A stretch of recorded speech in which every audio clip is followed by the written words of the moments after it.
Καλησπέρα σα. Καλό μήνα να έχουμε αρχικά. Βρισκόμαστε ακόμα ένα απόγευμα σταθερά στο διαδικτυακό ραδιόφωνο του προγράμματο Μεταπτυχιακών Σπουδών Μονάδα Θετική Θεραπεία του Εθνικού και Καποδιστριακού Πανεπιστημίου Αθηνών, το λεγόμενο σε όλου μα ICU Radio. Σήμερα έχουμε τη χαρά και την τιμή να φιλοξενήσουμε έναν επαγγελματία υγεία και πιο συγκεκριμένα τον ιατρό με ειδικότητα παθολογία και εξειδίκευση στην δεντρικολογία, κύριο Κουμπούνη Ευθύμιο. Γεια σου, Μάκη, θα σου μιλάω στον ελληνικό Καλησπέρα. για Να γνώριση να σε όλους. μιλάμε. Ευχαριστώ πάρα πολύ για την πρόσκληση.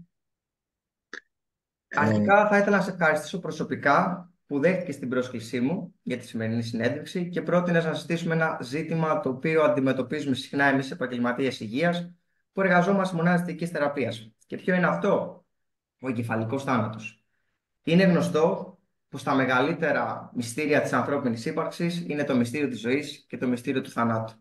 Όταν μιλάμε όμως για εγκεφαλικό θάνατο, αυτομάτως εγώ θα πω πως αναζωπυρώνονται αισθήματα, απόψεις, τα οποία περιβάλλονται γύρω από αυτό το ζήτημα και έχουν να κάνουν σχετικά με πάρα πολλούς κλάδους, όπως είναι η ιατρική, η θεολογική, η φιλοσοφική και η νομική γνώμη των ανθρώπων.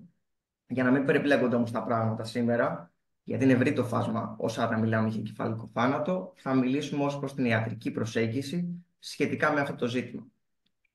Αρχαιότερα, ξέρουμε πολύ καλά ότι το κύριο γνώρισμα του θανάτου είναι η απουσία καρδιακών παλμών. Σήμερα, μ. τι ορίζουμε εγκεφαλικό θάνατο? Ωραία. Να ξεκινήσω λοιπόν με ένα θέμα το οποίο θεωρώ ότι είναι ενδιαφέρον από πολλές απόψεις. Τώρα όσον αφορά στον εγκεφαλικό θάνατο. Ορίζεται ο θάνατος του εγκεφαλικού στελέχους. Δηλαδή του τμήματος εκείνου του κεντρικού νευρικού συστήματος που ελέγχει την αυτόματη αναπνοή. Εκεί βρίσκεται το κέντρο της αναπνοής. Και ουσιαστικά ρυθμίζει την καρδιακή λειτουργία. Επομένως, να το πούμε έτσι απλά, ο εγκεφαλικός θάνατος είναι ο θάνατος του στελέχους, του εγκεφάλου. Επομένως, ένας ασθενής ο οποίος είναι εγκεφαλικά νεκρός είναι ο ασθενής ο οποίος δεν μπορεί να διατηρήσει αυτόματα αναπνοή. Εδώ μπορούμε να κάνουμε τώρα έτσι και μια διάκριση σε σχέση με τις φυτικές καταστάσεις που λέμε, ας πούμε, κάποιος, ακούμε πολλές φορές, είναι σε φυτική κατάσταση. Ποια είναι η διαφορά με τον εγκεφαλικό θάνατο? Ότι στη φυτική κατάσταση υπάρχει μια εκτεταμένη βλάβη του εγκεφαλικού φλοιού, έχουν χαθεί ανώτερες λειτουργίες νοητικές, ο ασθενής μπορεί να μην έχει συνείδηση της πραγματικότητας και αντίληψη, ωστόσο διατηρεί την αυτόματη αναπνοή, η καρδιά του συνεχίζει να χτυπάει, επομένως δεν μπορούμε να πούμε ότι είναι εγκεφαλικά νεκρός και ούτε είναι βέβαια και αυτός ο ασθενής που είναι σε φυτική κατάσταση υποψήφιος δότης οργάνων, όπως θα πούμε αργότερα και για τους ασθενείς που είναι εγκεφαλικά νεκροί. Ξέρεις τι, όταν σε κάθε συνέντευξη, να σου πω την αλήθεια που κάνω με οποιοδήποτε ακροατή, μου αρέσει Μμμ. να μαθαίνω για τα ελληνικά δεδομένα. Έτσι, θέλω να ξέρω τι γίνεται στην Ελλάδα. Μας αρέσει να διαβάζουμε τις βιβλιογραφίες τι γίνεται έξω, ότι όλα είναι ωραία και οργανωμένα. Στην Ελλάδα όμως τι γίνεται σχετικά με τον εγκεφαλικό θάνατο? Και να το πάμε συνδυαστικά και με τη δωρεά οργάνων, με την έννοια ότι εντάξει, αυτά τα δύο θέματα πάνε μαζί, γιατί ουσιαστικά ο εγκεφαλικός θάνατος κερδεί στους γιατρούς και στους νοσηλευτές και γενικά στους επαγγελματίες υγείας που είναι στις μονάδες συντατικής θεραπείας, είναι συνυφασμένος με τη δωρεά οργάνων. Δυστυχώς τα δεδομένα από τη χώρα μας δεν είναι πολύ καλά. Είμαστε από τις τελευταίες χώρες και στη δωρεά οργάνων σε επίπεδο Ευρωπαϊκής Ένωσης, αλλά και στη χρονική διάρκεια αναγνώρισης του εγκεφαλικού θανάτου. Δηλαδή υπάρχει μια μεγάλη καθυστέρηση σε ασθενείς οι οποίοι ε, έχουν παθολογίες που δυνητικά θα οδηγήσουν σε εγκεφαλικό θάνατο. Καθυστερούμε πάρα πολύ στην διάγνωσή του. Επομένως, με ό,τι επακόλουθο έχει αυτό και για την ποιότητα των μοσχευμάτων ενδεχομένως, αλλά και γενικότερα για όλη τη διαδικασία των μεταμοσχεύσεων. Επομένως, νομίζω ότι έτσι και με αφορμή τη σημερινή συζήτηση είναι για τους επαγγελματίες υγείας και για την νεότερη γενιά ένα στίχημα, να το πούμε έτσι, να εμβαθύνουν σε αυτά τα ζητήματα, ούτως ώστε στο μέλλον να μπορέσουμε να βελτιωθούμε ως προς αυτό το επίπεδο και να μπορέσουμε τουλάχιστον να πιάσουμε τον μέσο όρο της Ευρωπαϊκής Ένωσης, να το πούμε έτσι, γιατί ακόμα είμαστε πολύ χαμηλά. Πιστεύω ότι υπάρχει μια κινητοποίηση. Ναι. Όλο και πιο σίγουρα αυξημένη με το παρελθόν. Εγώ αυτό θα πω, ότι βλέπουμε λίγο πιο συχνά. Ναι, ναι, Αλλά αυτό σίγουρα που μου έκανε υπάρχουν. εντύπωση είναι αυτό που είπες ότι καθυστερούν, ξέρεις, στη διάγνωση. Μμμ. Θα ρίξει πως υπάρχει κάποιος ιδιαίτερος λόγος, μήπως η προετοιμασία του περιβάλλοντος του οικογενειακού να δεχτούν τον Ναι, θάνατο. καταρχήν, εντάξει, να πούμε ορισμένα ζητήματα σε σχέση με τη διάγνωση του εγκεφαλικού θανάτου. Μπορούμε. Να πούμε καταρχήν έτσι ιστορικά, μιας και το πιάσε και εσύ λίγο στην αρχή, γιατί εντάξει, ο θάνατος είναι γενικότερα μια έννοια έτσι, που απασχολεί όλες τις εκφάνσεις ε, από από τις επιστήμες, από τη Όλες τις επιστήμες, θεολογία, λογοτεχνία, όλες τις φιλοσοφικό σφαίρες. κομμάτι. Τώρα, εντάξει, εμείς να γίνουμε λίγο πιο πεζοί, να πάμε στο καθαρά ιατρικό. Να πούμε ότι ουσιαστικά η πρώτη προσπάθεια έτσι μάλλον αναφορά στον εγκεφαλικό θάνατο γίνεται το 1959 στη Γαλλία με το λεγόμενο κόμμα de Passé. Ουσιαστικά δηλαδή εκεί οι Γάλλοι προσπάθησαν πρώτη φορά να θέσουν ας πούμε κάπως έναν ορισμό. Έρχεται το 1968 η ιατρική σχολή του Χάρβαρντ που θεσπίζει ουσιαστικά την έννοια του εγκεφαλικού θανάτου. Και εδώ εντάξει να πω για τα ελληνικά δεδομένα, εμείς με την απόφαση του ΚΕΣΥ ουσιαστικά της 21ης Ολομέλειας στη δεκαετία του 80 έχουμε και νομοθετικά πλέον τη θέσπιση των κριτηρίων του εγκεφαλικού θάνατου και το νομικό πλαίσιο της δωρεάς οργάνων. Και τη δεκαετία του 90 τη δημιουργία του Εθνικού Οργανισμού Μεταμοσχεύσεων. Τώρα υπάρχουν κριτήρια. Η διάγνωση του εγκεφαλικού θανάτου είναι κλινική. Επομένως, πρέπει να δούμε ποιοι είναι αυτοί οι άνθρωποι στους οποίους θα εξετάσουμε να δούμε αν είναι εγκεφαλικά νεκροί. Μμμ. Πρόκειται για ασθενείς οι οποίοι νοσηλεύονται σε μονάδες εντατικής θεραπείας. Μπορεί όμως και να μην είναι και σε μονάδα εντατικής θεραπείας, μπορεί να είναι και σε ένα θάλαμο. Αλλά κυρίως πρόκειται για ασθενείς βαρέως πάσχοντες, που στην πλειοψηφία τους είναι στη μονάδα εντατικής θεραπείας, που είναι σε κόμμα, είναι δηλαδή σε μια κομματώδη κατάσταση. Έχουμε τεκμηριώσει την αιτία που έχει ο ασθενής Μια γνωστή φτάσει στην αιτιολογία κατάσταση. ουσιαστικά. Ναι. Είναι γνωστή αιτιολογία. Δεν μπορούμε δηλαδή να μιλάμε ότι θα πάμε να κάνουμε εξέταση σε έναν άνθρωπο ας πούμε, για εγκεφαλικό θάνατο, ο οποίος ήρθε κομματώδης στα επίγοντα, ε, είναι μηδριασμένος, δεν αντιδρά, αλλά δεν έχουμε τεκμηριώσει ότι αυτός ο ασθενής ας πούμε, μπορεί να έχει μια υπερδοσολογία φαρμάκων, μπορεί να είναι μια φαρμακευτική αυτοδηλητηρίαση, μπορεί να είναι μια βαριά μεταβολική διαταραχή, μπορεί να είναι ένα υποθυροειδικό κόμμα, ας πούμε, ένας βαρύς υποθυροειδισμός.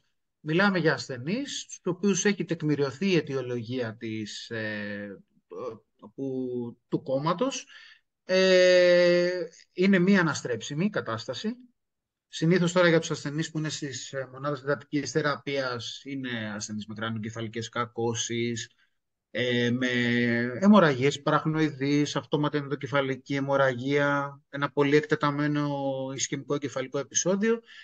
Ασθενείς που επιβίωσαν μετά από κάρπα και έχουν κάνει μια πολύ βαριά ανοξεμική εγκεφαλοπάθεια και πολύ βαριές βλάβες. Ε, οι ασθενείς οι οποίοι έχουν ενδεχομένως μια λίμωξη του κεντρικού νευρικού συστήματος. Άρα το πρώτο στη διάγνωση είναι ότι έχουμε τεκμηρίωση της κατάστασης. Γνωρίζουμε τι έχει φέρει τον ασθενή σε αυτή την κατάσταση.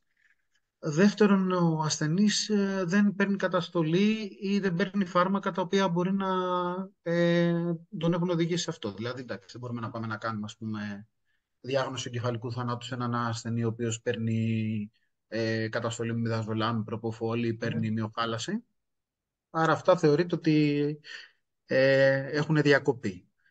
Και θα γίνει Και να και μια μέτρηση επιπέδων, έτσι, για να αποκλείσουμε σίγουρα ότι είναι σε ναι, χαμηλό επίπεδο στο πλάσμα. μέτρηση επιπέδων τώρα, σύμφωνα έτσι και με τα δεδομένα και από την εταιρεία, δηλαδή και από και η εταιρεία εντατικής θεραπείας, από τα μαθήματα, από τις παρουσιάσεις, δεν χρειάζεται για τη μηδαζολάμη την προποφόλη, μόνο για τη θειοπεντάλη φαινοβαρβιτάλη. Βαρβατουρικά, Αρκεί βέβαια. να έχουμε μία παρέλευση 4-5 χρόνων ημίσιας ζωής των φαρμάκων για να μπορούμε να κάνουμε με ασφάλεια τα τεστ. Μμμ. Συνήθως αυτό που λέγαμε πριν για την καθυστέρηση της διάγνωσης, ότι όταν έχουμε έναν ασθενή ο οποίος έρχεται με μια πολύ βαριά κρανοεγκεφαλική κάκωση, είναι μηδριασμένος και έχουμε υποψία εγκεφαλικού θανάτου, ε, μπορεί να έχουμε, ας πούμε, γκολεασμό κτλ. Εκεί πρέπει να είμαστε κι εμείς alert για το κομμάτι του περιορισμού της καταστολής. Δεν μπορεί δηλαδή να έχουμε έναν άνθρωπο που έχει πάρει 15-20 μέρες καταστολή και να πάμε την επόμενη μέρα να κάνουμε τα τεστ. Πρέπει να περιμένουμε. Αυτό είναι αυτονόητο, έτσι. Άρα, επομένως, πρέπει να έχουμε αποκλείσει λοιπόν άλλες καταστάσεις. Να πω έτσι τώρα και δύο-τρεις καταστάσεις οι οποίες πρέπει να πω πολύ έτσι, πιο εξειδικευμένες. Είναι το locked-in syndrome, το σύνδρομο εγκλεισμού. Ουσιαστικά από την βασική αρτηρία, από εμβολικά επεισόδια στην βασική αρτηρία που μπορεί ενδεχομένως ο ασθενής έτσι να πούμε ότι ομοιάζει, ας πούμε, με εγκεφαλικό θάνατο ή ένα πολύ βαρύ Guillain-Barré σύνδρομο. Αλλά βέβαια αυτά εννοείται ότι μπορούν να διαφοροδιαγνωστούν. Τα αναφέρω τώρα έτσι για τη συζήτηση. Άρα και από εκεί και πέρα να έχουμε εξασφαλίσει ότι ο ασθενής δεν έχει άλλες διαταραχές, ηλεκτρολιτικές, διαταραχές οξυβασικής ισορροπίας. Ενδοκρινικές, ναι. Ακριβώς. Πολύ σημαντική πιστεύω είναι και η υποθερμία, την ξεχνάμε μερικές φορές. Εννοείται. Λοιπόν, τα τεστ εγκεφαλικού θανάτου, τα οποία θα τα πούμε και παρακάτω, προϋποθέτουν ορμοθερμία. Δεν μπορούμε δηλαδή να έχουμε έναν ασθενή ο οποίος είναι υποθερμικός, γιατί καταργούνται και τα αντανακλαστικά του στελέχους. Όπως είπαμε, το εγκεφαλικό στέλεχος είναι αυτό το οποίο, να το πούμε έτσι, πεθαίνει.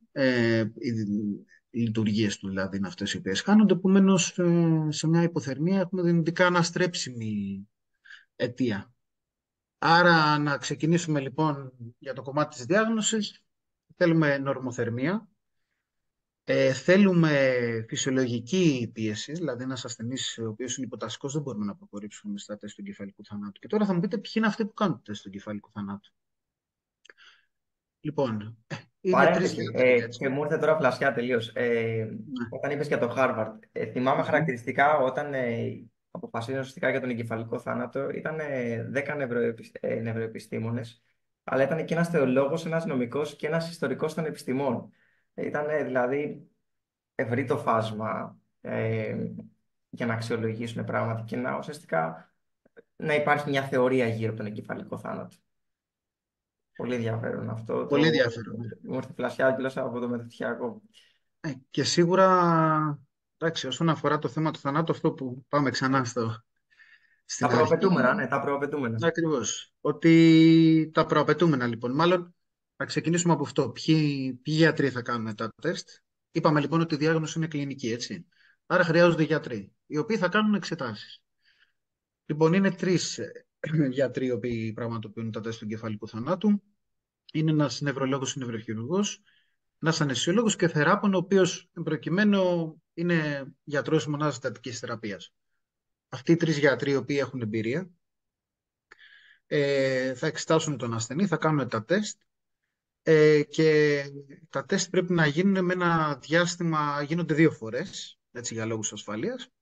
Πρέπει να γίνουν με μια χρονικό διάστημα 8 ώρων μεταξύ τους. Μμμ. Αυτή είναι δηλαδή και η πρακτική που ακολουθούμε εδώ στην Ελλάδα. Είναι απαραίτητο, συγγνώμη που σε διακόπτω, είναι απαραίτητο να είναι οι ίδιοι που Ναι, θα το ναι, εξετάσουν. οι ίδιοι γιατροί. Οι ίδιοι γιατροί είναι οι οποίοι υπογράφουν στο ειδικό έντυπο το οποίο υπάρχει σε κάθε νοσοκομείο.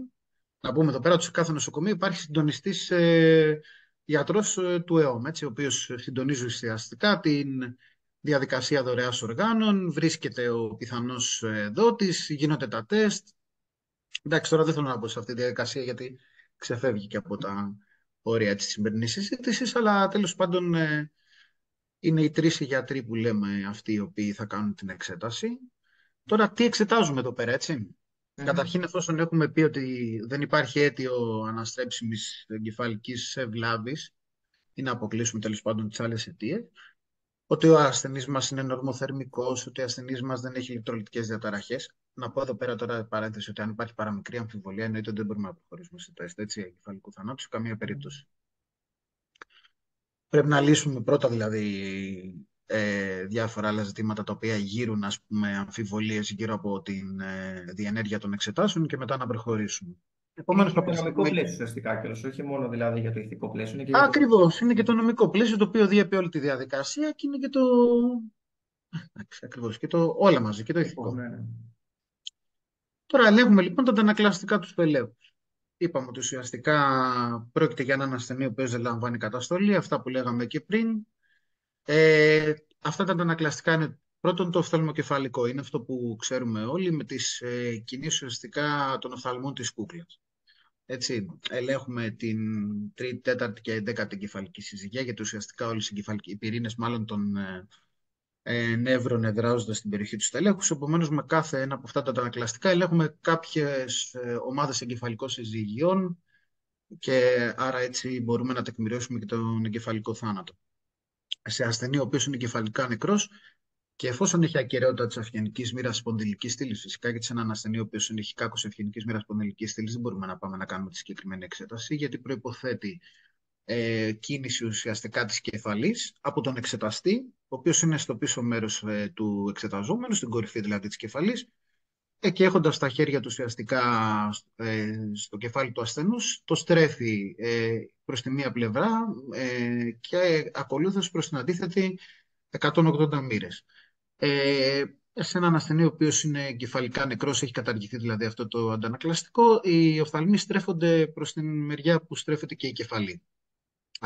Αντίθετα σε έναν ασθενή ο οποίος έχει βλάβη του εγκεφαλικού ημισφαιρίου, αλλά διατηρεί ακέραιη τη λειτουργία του στελέχους, οι οφθαλμοί στρέφονται προς την αντίθετη μεριά. Επομένως, αυτό είναι το πρώτο αντανακλαστικό που εξετάζουμε. Το αντανακλαστικό της κόρης στο φως. Έτσι εξετάζουμε σε σκότεινο χώρο, τέλος πάντων ή με χαμηλό φωτισμό, μια δέσμη φωτός η οποία προσπίπτει στην κόρη και βλέπουμε αν υπάρχει αντανακλαστικό. Εδώ πρέπει να πούμε ότι πρέπει να έχουμε αποκλείσει έτσι, ότι ο ασθενής έχει πάρει κάποια φάρμακα τα οποία έχουν ατροπινική δράση και ενδεχομένως είναι μηδριασμένος φαρμακευτικά, ή ασθενείς οι οποίοι μπορεί να έχουν βλάβες τοπικά εκεί στην περιοχή, βλάβες στον οφθαλμικό βολβό, πολυτραυματίες συνήθως, ασθενείς με τραυματισμούς σπλαχνικού κρανίου. Σε αυτή την περίπτωση δεν μπορούμε να το εξετάσουμε. Πίσω στο αντανακλαστικό του κερατοειδούς, με ένα βαμβακοφόρο στηλεό, να προσέξουμε εδώ πάρα πολύ, γιατί και οι κερατοειδείς δίνονται σε περίπτωση του ρέας, ότι δεν τραυματίζουμε τον κερατοειδή. Δηλαδή, γίνεται πάρα πολύ απαλά η κίνηση, τόσο ώστε να δούμε αν έχει σύγκληση έτσι, το οφθαλμού, αμέσως μόλις εφαρμόσουμε το ερέθισμα στον κερατοειδή. Πέμπτη και έβδομη εγκεφαλική συζύγια εξετάζουμε εδώ.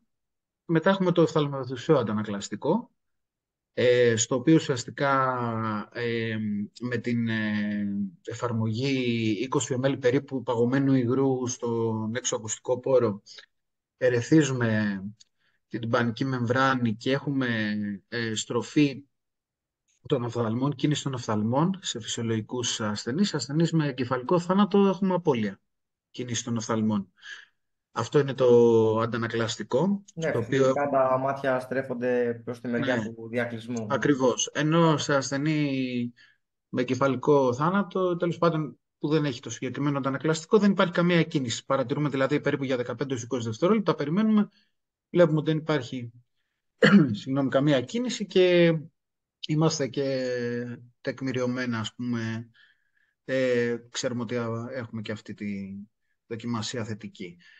Να πω εδώ, βέβαια εννοείται ότι πρέπει και εδώ να έχουμε ξεκαθαρίσει ότι δεν υπάρχει κάποιο κόλλημα στον εξωακουστικό πόρο που ενδεχομένω εμποδίζει το υγρό να φτάσει μέχρι την πανική μεμβράνη ή κακώσεις, ας πούμε, Κάποια στην αρρύθμια, ας περιοχή. πούμε, ναι. Κάποια αρρύθμια. Ακριβώς. Δηλαδή κάθε δοκιμασία γίνεται αφού έχουμε αποκλείσει ότι υπάρχει κάποια κατάσταση η οποία κάνει αδύνατη την ορθή εξέταση και εφαρμογή αυτής της δοκιμασίας. Τέλος, έχουμε τα αντανακλαστικά των κινήσεων του προσώπου, ουσιαστικά δηλαδή εφαρμόζοντας επώδυνο ερέθισμα είτε με στην κήτη του νυχιού είτε υπερκόγια με πίεση. Βλέπουμε, ας πούμε, κάποιες συσπάσεις των μειών του προσώπου. Σε ασθενείς με κεφαλικό θάνατο δεν το έχουμε αυτό. Και τέλος είναι και το φαρυγκολαργικό αντανακλαστικό. Ουσιαστικά ελέγχουμε εκεί τις συζυγίες 9-10, όπου με τον ερεθισμό της τρόπιδας, με το καθήτηρα της Την αναρρόφησης, ανάρρωση, ναι. έχουμε απώλεια βήχα, αντανακλαστικού του βήχα και αντανακλαστικό της κατάπουσης. Σαν ασθενή δηλαδή που βάζει μέσα, ας πούμε, να το πούμε έτσι απλά, το καθητήρα της αναρρόφησης και δεν κάνει τίποτα, έχεις και από εκεί ένα στοιχείο. για τον εγκεφαλικό θάνατο. Λοιπόν, αυτά είναι τώρα τα ανακλαστικά του στελέχους. Και πάμε και στο τεστ της άπνοιας. Γιατί είπαμε Μαθαία ότι της είναι άπνοιας, ναι. πολύ σημαντική η δοκιμασία αυτή. Είπαμε ότι το στέλεχος ελέγχει την αυτόματη αναπνοή. Επομένως, ένας ασθενής ο οποίος δεν έχει λειτουργία του στελέχους δεν έχει την ικανότητα διατήρησης αυτόματης αναπνοής. Να πω για τα προηγούμενα τα ανακλαστικά ότι μερικές φορές, να το ξέρουμε αυτό, μπορεί κατά τη... ή μάλλον να πούμε για την άπνια και να το συνοψίσουμε. Θέλω να πω για τα λαζάρια, έτσι, Οκ, ναι, για Λάζαρος Φράγκ, ναι, ναι. ακριβώς, τα νοτιά ανακλαστικά, τα οποία μερικές φορές μπορεί να υπάρχουν, τα οποία εννοείται ότι δεν αποκλείουν έτσι, τον εγκεφαλικό θάνατο, αλλά μπορεί να μπερδέψουν την αντικειμενική εξέταση. Λοιπόν, κατά τη διαδικασία λοιπόν, του τεστ της άπνοιας, έχουμε προοξυγονώσει τον ασθενή μας για 10 λεπτά με 100% οξυγόνο. Έχουμε μια κατάσταση νορμοκαπνίας. Είπαμε ότι ο ασθενής μας είναι αιμοδυναμικά σταθερός, έχει καλή πίεση και ουσιαστικά αποσυνδέουμε τον ασθενή από τον αναπνευστήρα, ε, χορηγώντας μάλλον 100% οξυγόνο, 6 λίτρα περίπου ανά λεπτό μέσω του ενδοτραχειακού σωλήνου. Μμμ. Αποσυνδέοντας τον ασθενή από τον αναπνευστήρα, αν ένας ασθενής είναι αυτό που λέμε σε απνοϊκή οξυγόνωση, υπολογίζεται ότι περίπου κάθε λεπτό το διοξείδιο ανεβαίνει περίπου 2 mm στη λύση ιδεαργύρου, η μερική πίεση του διοξιδίου. Άρα, στα 10 λεπτά που διαρκεί η εξέτασή μας, το διοξείδιο του ασθενούς θα αυξηθεί κατά 20 περίπου. Ε, Σημαίνει ότι η αύξηση του διοξιδίου του περιμένουμε να κάνει σε έναν ασθενή ο οποίος έχει λειτουργία του στελέχους, το αναπνευστικό drive να αναπνεύσει ο ασθενής, να κάνει προσπάθεια Γνωριστική κίνηση, ναι. αναπνευστική κίνηση, προσπάθεια αναπνοής. Σε έναν ασθενή ο οποίος είναι εγκεφαλικά νεκρός, αυτό το πράγμα δεν γίνεται. Επομένως, εφόσον έχουμε κάνει όλα τα προηγούμενα, δηλαδή έχουμε προεξυγονώσει τον ασθενή μας, έχουμε φροντίσει ούτως ώστε να είναι αιμοδυναμικά σταθερός, να έχει 35 με 45, δηλαδή το διοξείδιο του να είναι μέσα σε ανεκτά πλαίσια, να χορηγήσουμε στη συνέχεια οξυγόνο μέσω των τραχειακού και να τον περιμένουμε μέχρι πότε, μέχρι εκεί που θα φτάσει το διοξίδιο στα 60 mm της ληστραργύρου ή πάνω από 20, ανάλογα με το baseline του ασθενούς, γιατί μπορεί να ξεκινάμε ενδεχομένως από τις 45 mm της ληστραργύρου διοξίδιο. Τη διαδικασία και παρατηρούμε τις αναπνευστικές κινήσεις. Έτσι, έχουμε ξεσκεπάσει τον άρρωστο, είμαστε από πάνω, είναι όλη η ομάδα των γιατρών που κάνει τα τεστ. Η απώλεια αναπνευστικών κινήσεων υποδηλώνει και αυτή η θετική δοκιμασία. Φυσικά μπορεί να σταματήσουμε αν ο ασθενής διακόπτεται η δοκιμασία, αν ο ασθενής καταστεί αιμοδυναμικά ασθενή, η πίεση του κάτω από 90 mm σιδηρά γύρω 85 και ας πούμε και αρχίσει και κάποια αριθμία ενδεχομένως. Όταν ο κορεσμός πέσει κάτω από 85 επίσης πρέπει να σταματήσει αυτή η δοκιμασία και είναι και αίτιο αποτυχίας. Και εδώ μπορούν να παρατηρηθούν αυτές οι κινήσεις που λέγαμε, τα νοτιά αντανακλαστικά, τα οποία δεν έχουν καμία σχέση με οργανωμένα αντανακλαστικά, έτσι είναι από το Lazarus Sign, εντάξει, το αναφέρω. Αμφιβολίες για την αξιοπιστία του πέρα από την νοσογόνο παχυσαρκία είναι και η ΧΑΠ, αν θυμάμαι καλά, Ναι, ναι. σχετικά με τη Γιατί δοκιμασία της άπνοιας. Ναι. εννοείται η εμφάνιση αιμοδυναμικής αστάθειας και ο αποκορεσμός και η HAP, γιατί και αυτοί οι ασθενείς εννοείται ότι δεν ξεκινάνε με baseline, έτσι. Ούτε αυτό το Καλά, ναι. baseline του διοξιδίου τους είναι και σίγουρα λειτουργούν και με διαφορετικό. Εντάξει, ο στέλεχος ενός ασθενούς με HAP, εντάξει, σίγουρα λόγω των διαφορετικών πιέσεων του διοξιδίου που έχει συνηθίσει να ζει ο ασθενής. Εντάξει, τώρα δεν μπαίνουμε βέβαια σε άλλη. Αλλά είναι πάντως, ναι, από αυτές τις καταστάσεις που ενδεχομένως θα καταστήσουμε προβληματική τη δοκιμασία. Είπαμε τώρα Και, τις κλινικές δοκιμές. Μμμ. Συνεπικουρικές εξετάσεις υπάρχουν Ωραία, σχετικά ναι. με την κεφαλική. Αυτό ήταν, με πρόλαβες τώρα, γιατί θα έλεγα αυτό ότι σε περίπτωση που αυτές οι δοκιμασίες τέλος πάντων ε, έτσι δεν μπορούν να γίνουν, τι γίνεται. Καταρχήν να επαναλάβω ότι είναι κλινική η διάγνωση. Τώρα υπάρχουν διάφορα πρωτόκολλα σε κάθε χώρα, βέβαια. Υπάρχουν κάποιες χώρες οι οποίες έχουν θεσπίσει και εργαστήρια σε εξετάσεις που είναι απαραίτητες ή ενδεχομένως μπορεί να υποκαταστήσουν. Τώρα, εδώ μιλώντας με τα δεδομένα τα δικά μας, η διάγνωση είναι κλινική, όπως είπαμε, και γίνεται από την ομάδα των γιατρών με δύο τεστ με χρονική απόσταση μεταξύ τους. Υπάρχουν κάποιες εξετάσεις οι οποίες μπορούν να βοηθήσουν επικουρικά, ωστόσο δεν μπορούν να υποκαταστήσουν την κλινική διάγνωση. Δεν μπορεί δηλαδή ένας ασθενής. Και να πω τώρα χαρακτηριστικά, ας πούμε, η αγγιογραφία. Μμμ. Έτσι, η αγγιογραφία, ας πούμε, στελέχους που δείχνει ότι υπάρχει απουσία αιματικής ροής στον εγκέφαλο. Ε, ή το ηλεκτροκεφαλογράφημα, απουσία ας πούμε της ηλεκτρικής δραστηριότητας του εγκεφάλου για πάνω από 30 λεπτά. Ε, το σπιθυρογράφημα ή Είναι το ντόπλερ. διακρανιακό Doppler που πάλι δείχνει την απουσία της αιματικής ροής. Ωστόσο υπάρχουν κάποιες αδυναμίες σε αυτές τις εξετάσεις. Πρώτον, είναι κάποιες εξετάσεις από αυτές δεν μπορούν να γίνουν παρά τη κλίνη. Παραδείγματος χάρη μια DSA, ας πούμε, δεν πρέπει να πας στον αγγιογράφο, να μεταφέρεις έναν ασθενή. Είναι επίσης απαραίτητη η λήψη φαρμάκων που ενδεχομένως μπορεί να επηρεάσουν νεφρική λειτουργία. Γιατί το λέω αυτό? Γιατί μιλάμε για ασθενείς οι οποίοι είναι πιθανοί δότες. Πρέπει να είμαστε πολύ προσεκτικοί για τις παρεμβάσεις που θα κάνουμε, γιατί ο στόχος, ο δικός μας, εννοώ τώρα των επαγγελματιών υγείας που είμαστε σε μονάδες εντατικής θεραπείας, πέρα από την διάγνωση, από την αναγνώριση μάλλον έγκαιρα ασθενών που ενδεχομένως έχουν παθολογίες που θα οδηγήσουν στον, σε εμά να πάρουμε την απόφαση για να κάνουμε τα τεστ του εγκεφαλικού θανάτου, αλλά και αυτοί οι ασθενείς που θα δώσουν μετά τα όργανά τους ενδεχομένως. Επομένω, η δικιά μας δουλειά είναι εφόσον ένας ασθενής έχει τεκμηριωθεί ότι είναι κεφαλικά νεκρός, και να πω εδώ ότι η ώρα θανάτου είναι η ώρα του δεύτερου τεστ. Αυτή αναγράφεται. Δηλαδή, από την ώρα που γίνει το δεύτερο τεστ και όλες οι δοκιμασίες είναι θετικές, ο ασθενής θεωρείται πλέον ότι είναι νεκρός. Είναι και η ώρα θανάτου που καταγράφεται. Επομένω, μετά είναι η διατήρηση της ποιότητας, ας πούμε, του νοσοκεύματος. Άρα πρέπει να είμαστε πολύ προσεκτικοί στο τι θα κάνουμε. Σχετικό το περιβάλλον, να φανταστώ. Ακριβώς. Και μετά εδώ ξεκινάει τώρα, εντάξει, όλη αυτή η συζήτηση ότι πώς έχει γίνει μια δουλειά με το περιβάλλον από πριν, πώς έχει... Καλά, αυτό βέβαια είναι και θέμα γενικότερο, δηλαδή η κουλτούρα. Ας πούμε, π.χ. τώρα έτσι με αφορμή και τη σημερινή συζήτηση, η Πορτογαλία που είναι μια χώρα με παρόμοιο πληθυσμό. Μμμ. Είναι νομίζω 5 με 6 φορές περισσότερες μεταμοσχεύσεις ετησίως. Πενταπλάσιες. Και εντάξει, νομίζω έχει να κάνει και με την, έτσι, με την κρατική θέληση, να το πω, να μπορέσει να γίνει μια καμπάνια ενημέρωσης, να γνωρίζουν όλοι πάνω κάτω τι σημαίνει κεφαλικός θάνατος, τι είναι μεταμόσχευση, γιατί πολλά ακούγονται, εντάξει, τώρα φιλοσοφικά, έτσι πιο πολύ τώρα. Φυσικά, πράγματι, είναι γεγονός. Ξέρουμε ότι η πρώτη αλήθεια, όπως λέει και ο Οδυσσέας Ελίτης, είναι ο θάνατος. Απομένει να μάθουμε ποια είναι η τελευταία. Τελευταία. Έτσι Σίγουρα. είναι.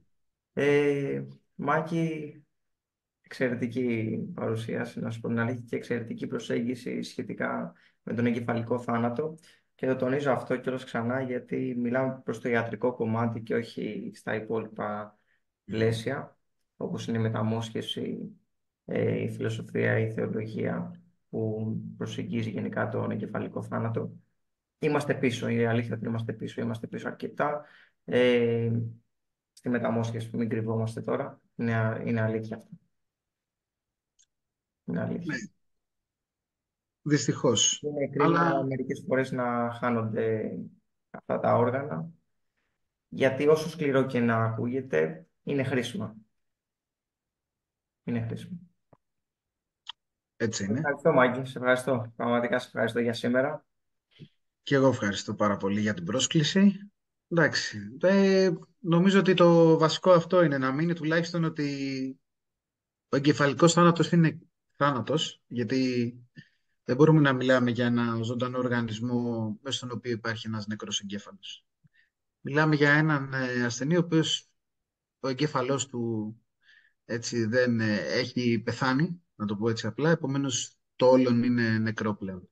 Άρα Σωστά. εγκεφαλικός θάνατος είναι θάνατος και είναι κλινική η διάγνωσή του και πρέπει να είμαστε όλοι οι επαγγελματίες υγείας και εξοικειωμένοι με όλες αυτές τις δοκιμασίες και κυρίως με τις,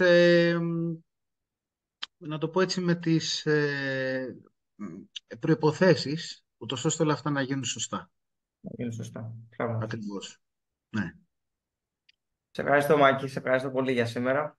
Καλό Να είσαι απόγευμα να καλά. έχεις. Να είσαι καλά. Καλή συνέχεια.